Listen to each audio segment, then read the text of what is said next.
Hi students, once again welcome to our channel Manohar motivational thoughts. ఈరోజు 10th class విద్యార్థులకు ఉపయోగపడే విధంగా ఎలక్ట్రోమాగ్నెటిజం అనే చాప్టర్లో ఏసీ డీసీ జనరేటర్స్ గురించి ఎక్స్ప్లెయిన్ చేస్తాను.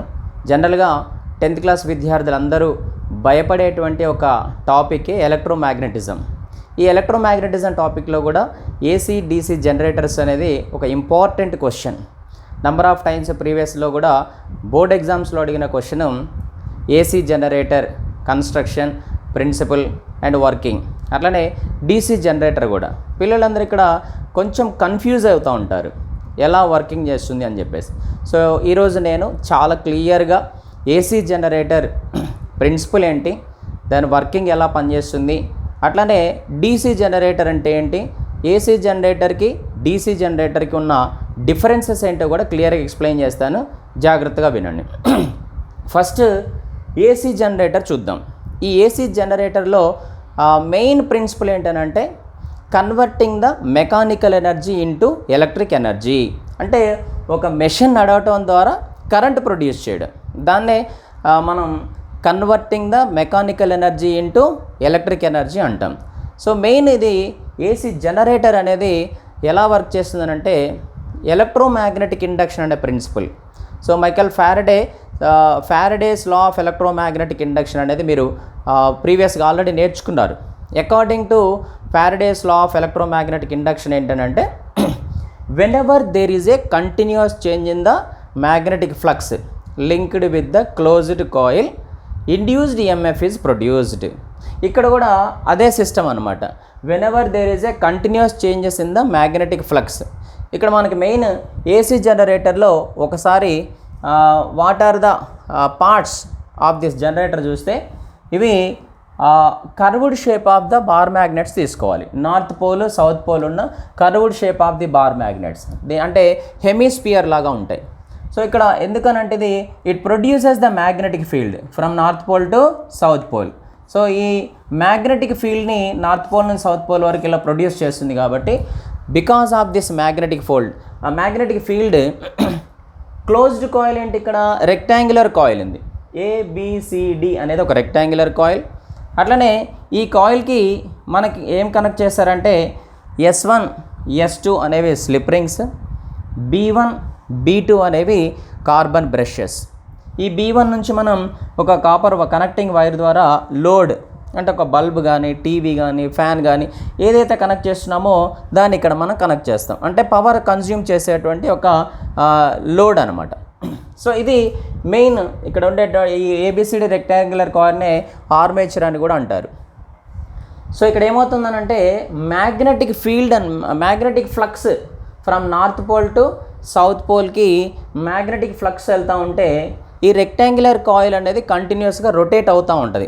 సో ఎట్లా రొటేట్ అవుతుంది, కరెంట్ ఎలా ప్రొడ్యూస్ అవుతుందో ఒకసారి ఇప్పుడు వర్కింగ్ చూద్దాం. లెట్ us see మనకి ఈ వర్కింగ్ తెలియాలని అంటే ఫస్ట్ వచ్చేసి ఇక్కడ north south poles of the bar magnets పెట్టారు కదా.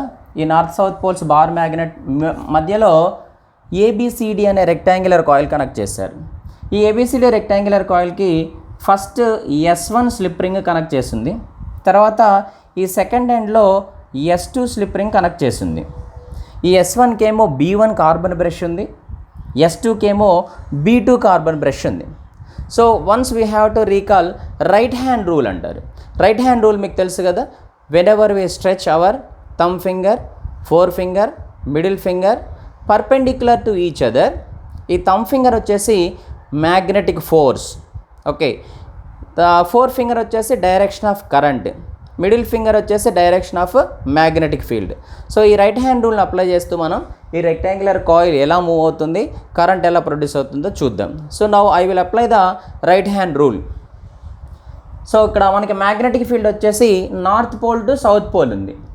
డైరెక్షన్ ఆఫ్ కరెంట్ వచ్చేసి upward direction A to B ఉంది. సో ఎగ్జాక్ట్లీ నా ఫింగర్ మీరు ఇక్కడ ఫింగర్స్ క్లియర్గా అబ్జర్వ్ చేస్తే ఈ థమ్ ఫింగర్ వచ్చేసి మ్యాగ్నెటిక్ ఫోర్స్ ఇలా పుష్ చేస్తూ ఉంటుంది కాయిల్ని. డైరెక్షన్ ఆఫ్ కరెంట్ వచ్చేసి అప్వర్డ్ డైరెక్షన్. ఇది మ్యాగ్నెటిక్ ఫీల్డ్ నార్త్ పోల్ నుంచి సౌత్ పోల్కి వెళ్తూ ఉంది. సో ఎప్పుడైతే ఇప్పుడు మనం మ్యాగ్నెటిక్ ఫీల్డ్ ఇప్పుడు ఇట్లా హారిజంటల్గా ఉన్నప్పుడు ఇండ్యూస్డ్ ఈఎంఎఫ్ అనేది 0 ఉంటుంది. అంటే ఎప్పుడైతే మనం ఫర్ ఎగ్జాంపుల్ ఒక బుక్ చూడండి మీరు, ఈ బుక్లో ఇది రెక్టాంగులర్ కాయిల్ అనుకోండి, మిడిల్లో అంతా ఎంటీ స్పేస్. ఈ రెక్టాంగులర్ కాయిల్ ఎడ్జెస్ ఊహించండి, మిడిల్లో ఎంటీ స్పేస్ అనమాట. ఎప్పుడైతే మ్యాగ్నెటిక్ ఫ్లక్స్ ఫీల్డ్ లైన్స్ అనేవి ఈ మిడిల్లో నుంచి వెళ్తాయో అప్పుడు మనకి ఇండ్యూస్డ్ ఈఎంఎఫ్ ప్రొడ్యూస్ అయ్యి కాయిల్ అనేది ఇలా రొటేట్ అవుతూ ఉంటుంది. Let us see now for example ఇది డైరెక్షన్ అనమాట. సో ఎప్పుడైతే మనకి జస్ట్ ఇలా మూవ్ అవ్వగానే మ్యాగ్నెటిక్ ఫీల్డ్ లైన్స్ అన్నీ ఇందులో వెళ్తూ ఉంటాయి.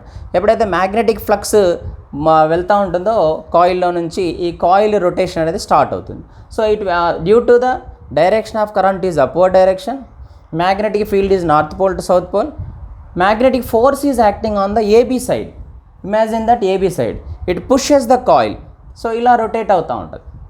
ఇలా రొటేట్ అయినప్పుడు ఫస్ట్ హాఫ్ అవగానే మ్యాక్సిమం ఇండ్యూస్డ్ కరెంట్ ప్రొడ్యూస్ అవుద్ది.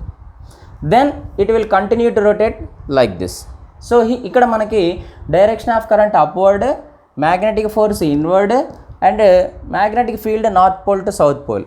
సో ఒకసారి ఇలా చూడండి, ఫస్ట్ హాఫ్లో ఏమవుతుందనంటే AB side will be pushes and maximum current again 0. So మనం గ్రాఫ్ లైన్లో కూడా ఇండికేట్ చేయొచ్చు. ఇట్లా మన గ్రాఫ్ లైన్లో కూడా ఫస్ట్ ఇలా పెట్టినప్పుడు 0, ఎందుకు మ్యాగ్నెటిక్ ఫీల్డ్ లైన్స్ ఏమి వెళ్ళవు అనమాట. ఇదంతా అడ్డంగా ఉంది కదా, ఇలా ఉన్నప్పుడు మాత్రం వెళ్తుంది, ఎందుకంటే ఇది మిడిల్లో ఎంటీ స్పేస్ కాబట్టి కాయిల్ లాగా. సో ఫస్ట్ అనేది 0 ఉంటుంది.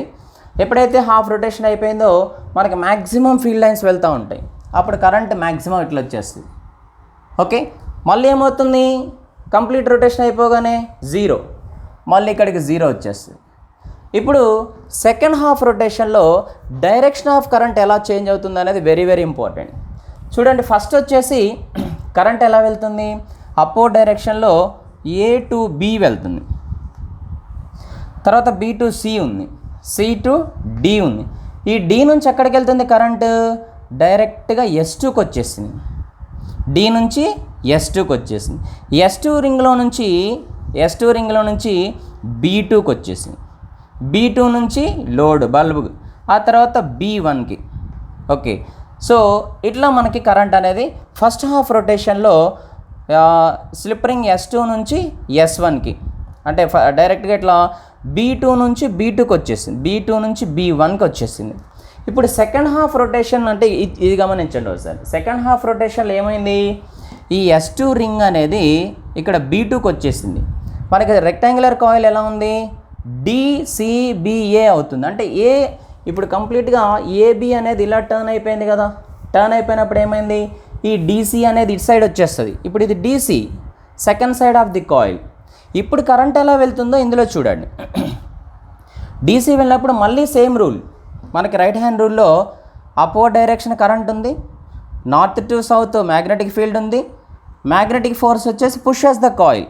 ఇప్పుడు కాయిల్ పుష్ చేస్తున్నప్పుడు కరెంట్ ఎలా వెళ్తుంది ఇక్కడ నుంచి చూడండి. ఇప్పుడు డైరెక్ట్గా డి, ఓకే ఇక్కడ చూద్దాం, డికు సికి, సి నుంచి బికి, బి నుంచి ఏకి, DCBA తర్వాత కరెంట్ ఎందులోకి వెళ్తుంది, S1లోకి వెళ్తుంది. సో ఇది S1. ఈ S1లో నుంచి ఎటు వెళ్తుంది, B1లోకి వెళ్తుంది. కార్బన్ బ్రషెస్ B1లోకి వెళ్తుంది. B1 నుంచి ఎటు వెళ్తుంది, B2కి వెళ్తుంది. సో ఇట్లా B2 నుంచి మళ్ళీ S2కి వెళ్తుంది. సో ఇక్కడ చూడండి, ఇక్కడ S1లోకి వచ్చిన కరెంటు S2తో ఎండ్ అయింది. ఇక్కడ చూడండి, B1లో నుంచి మనకి ఇక్కడ A to B to C, C to D నుంచి S2కి వచ్చింది. ఫస్ట్ డైరెక్షన్లో S2 నుంచి S1లోకి వెళ్ళిన కరెంటు ఇక్కడ S1లో నుంచి S2కి వెళ్ళింది.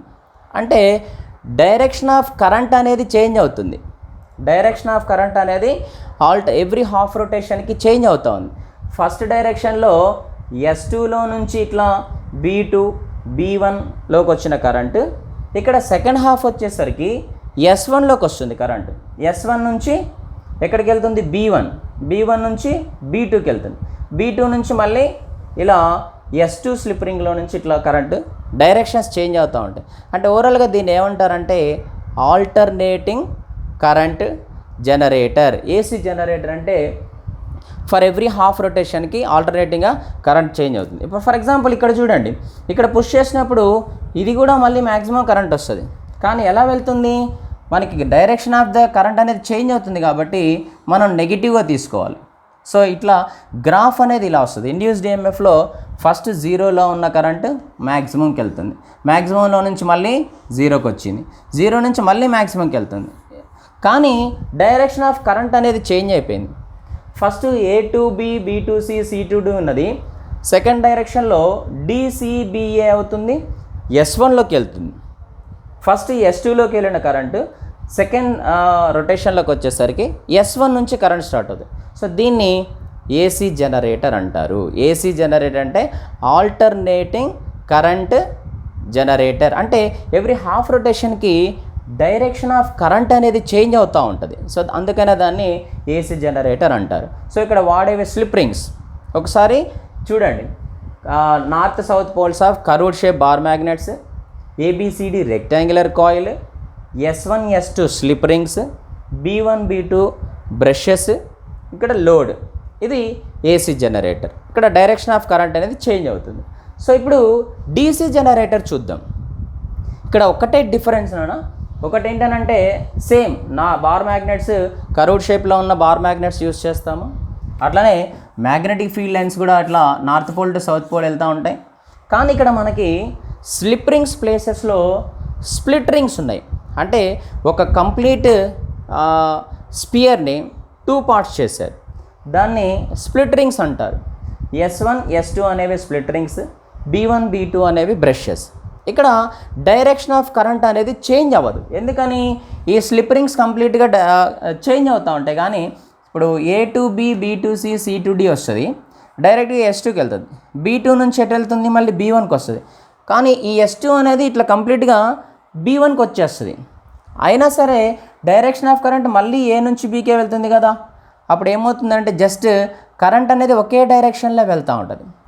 ఇది కమ్యుటేటర్ అంటారు. ఈ కమ్యుటేటర్ వల్ల డీసీ జనరేటర్లో డైరెక్షన్ ఆఫ్ కరెంట్ అనేది చేంజ్ అవ్వదు.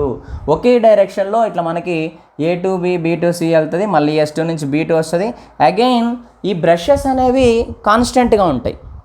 ఈ స్ప్లిట్ రింగ్ మాత్రమే చేంజ్ అవుతూ ఉంటుంది. అందుకే కరెంట్ అనేది B2 నుంచి B1కి, మళ్ళీ B2 నుంచి B1కి ఇట్లా ఒకే డైరెక్షన్లో కరెంట్ అనేది పాస్ అవుతూ ఉంటుంది. సో ఇలా ఉండే జనరేటర్ని మనము డీసీ జనరేటర్ అంటారు, అంటే డైరెక్ట్ కరెంట్ జనరేటర్. ఈ కమ్యుటేటర్ అనేది డైరెక్షన్ ఆఫ్ కరెంట్ చేంజ్ అవ్వకుండా ఒకే డైరెక్షన్లో పాస్ అవ్వడానికి యూజ్ అవుతుంది కాబట్టి దీన్ని డీసీ జనరేటర్ అంటారు. సో ఓన్లీ వన్ డిఫరెన్స్ ఏంటంటే ఏసీ జనరేటర్లో డైరెక్షన్ ఆఫ్ కరెంట్ చేంజ్ అవుతుంది కాబట్టి ఆల్టర్నేటింగ్ కరెంట్ జనరేటర్ అంటారు. డీసీ జనరేటర్లో డైరెక్షన్ ఆఫ్ కరెంట్ చేంజ్ అవ్వదు. ఇక్కడ స్లిప్ రింగ్స్ వాడతాము, ఇక్కడ స్ప్లిట్ రింగ్ వాడతాము. స్ప్లిట్ అని అంటే ఒక కంప్లీట్ స్పియర్ 2 హాఫ్ చేస్తారు. కాబట్టి ఇక్కడ ఈ స్ప్లిట్ రింగ్ వల్ల డైరెక్షన్ ఆఫ్ కరెంట్ అనేది చేంజ్ అవ్వకుండా ఉంటుంది కాబట్టి దీన్ని డీసీ జనరేటర్ అంటారు. So I hope you understand well. So మీకు అర్థమైతే ఈ వీడియోని మీ ఫ్రెండ్స్కి కూడా షేర్ చేయండి. ఇది ఒక ఇంపార్టెంట్ క్వశ్చన్. దీనికి కూడా గ్రాఫ్ ఉంటుంది. ఆ గ్రాఫ్లో డైరెక్ట్గా మీకు ఇట్లా first half again second also కంటిన్యూగా చేంజెస్ అవుతూ ఉంటుంది. అక్కడ అంటే నెగిటివ్ డైరెక్షన్ లేదు, ఒకే డైరెక్షన్లో కరెంట్ పోతూ ఉంటుంది కాబట్టి గ్రాఫ్ అనేది ఎట్లా వస్తుంది? మ్యాక్సిమం 0 నుంచి మ్యాక్సిమంకి వెళ్తుంది, మళ్ళీ 0, మళ్ళీ మ్యాక్సిమం, మళ్ళీ 0, ఇట్లా గ్రాఫ్ అనేది ఇలా వస్తుంది అనమాట. కానీ ఇక్కడ నెగిటివ్గా డైరెక్షన్ ఆఫ్ కరెంట్ చేంజ్ అవుతుంది కాబట్టి గ్రాఫ్ లిటిల్ డిఫరెంట్గా ఉంటుంది అనమాట. So that is about the difference between AC generator and DC generator. So thank you students, share to your friends also.